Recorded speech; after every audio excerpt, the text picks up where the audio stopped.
Hey guys, welcome back to CakeWalk Cambridge. I'm Aisha and today we're going to start with Chapter 5, Enzymes.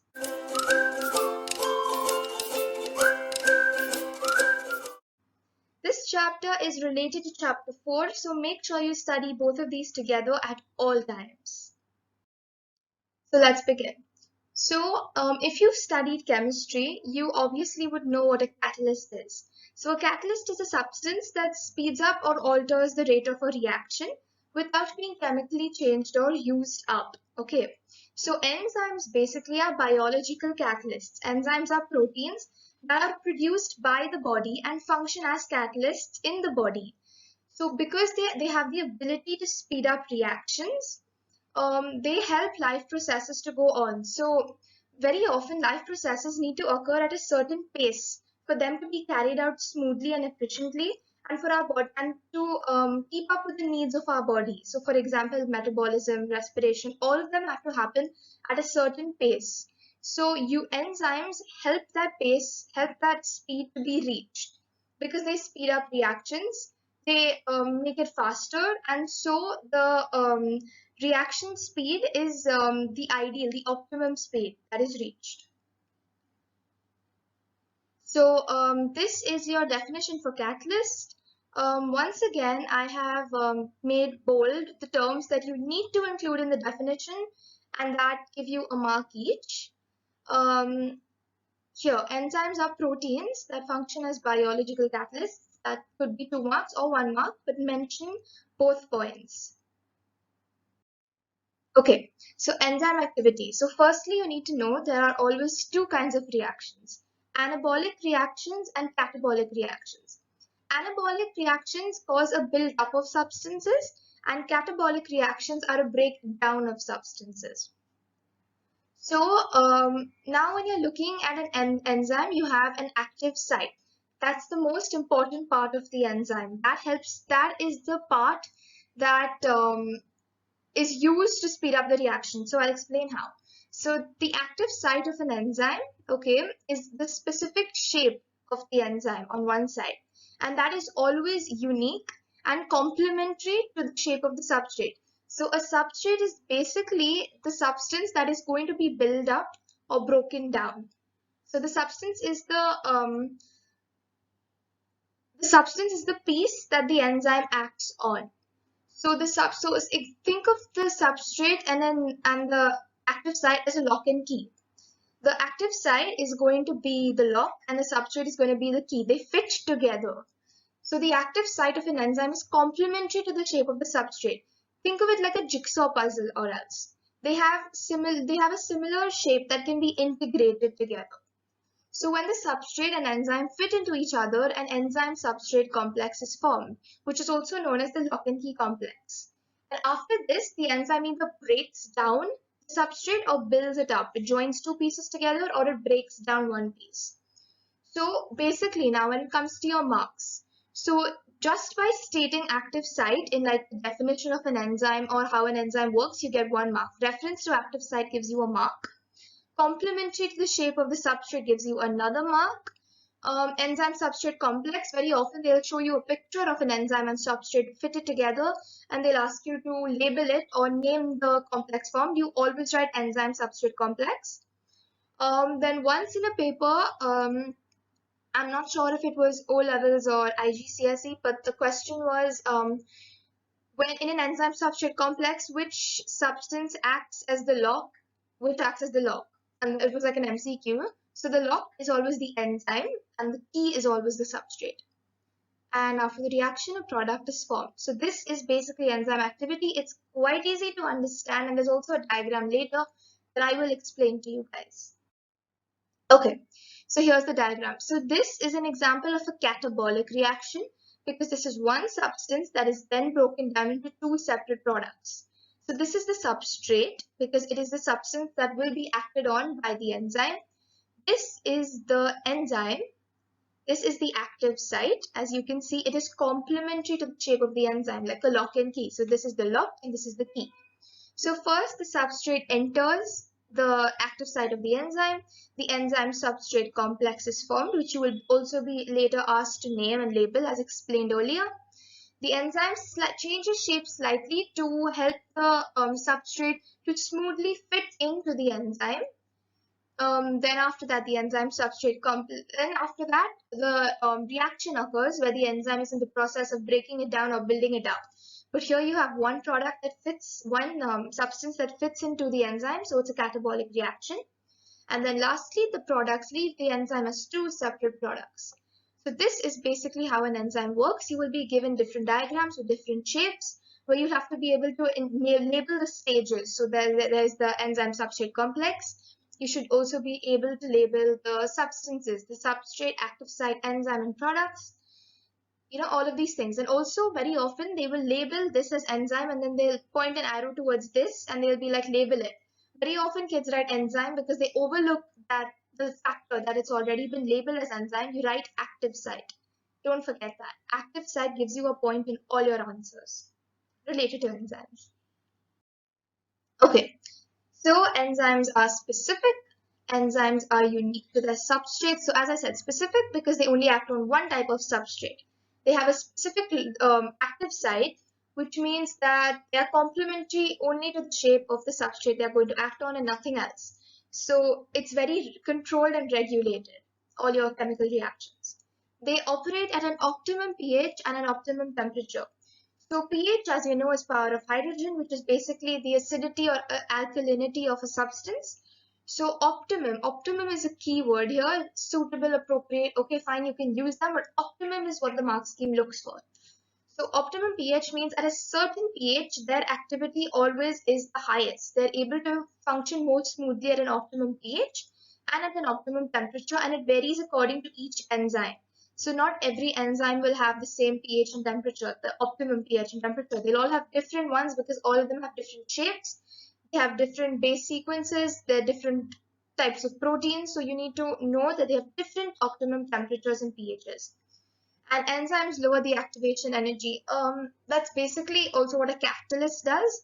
I've not really seen this in a IGCSE paper about activation energy, but you can mention it if you want.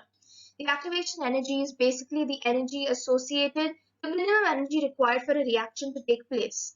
So enzymes lower, like catalysts lower the activation energy so that less energy is required for the activation to take place, thereby increasing the rate of reaction.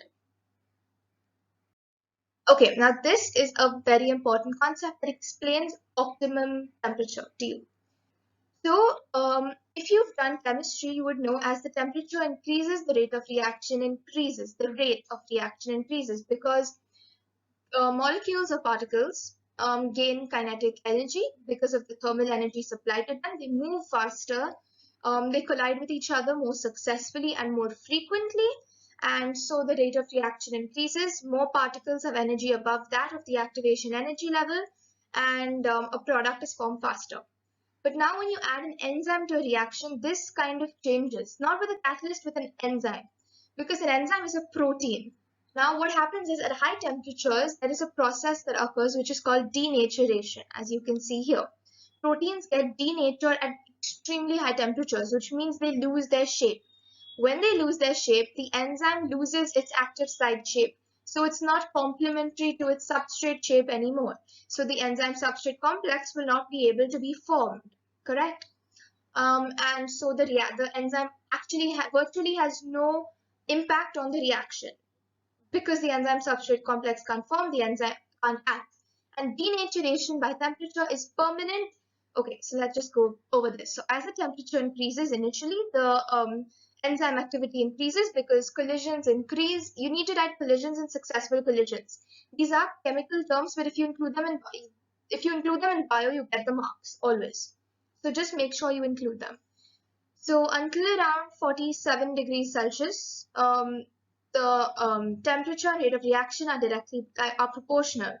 So the highest, as you can see, the highest temperature is 47 degrees Celsius, which means that is the optimum temperature. After 47 degrees Celsius, the rate of reaction decreases. Now, why does this happen? Because high temperatures denature the protein enzymes. They lose their shape. And this happens to all proteins, not just enzymes, but here you're applying the knowledge of high temperatures in proteins to enzymes because enzymes are proteins. So denaturation occurs, it decreases enzyme activity. Now, there was once a question which I got wrong in my mock exam, and I was really upset with myself.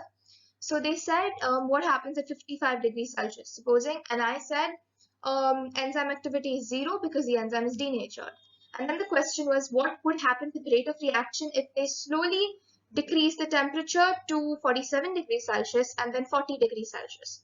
I wrote the reaction rate would then rise because 47 degrees Celsius is optimum, and then it would fall because there are fewer collisions and everything. Lower temperature, lower activity.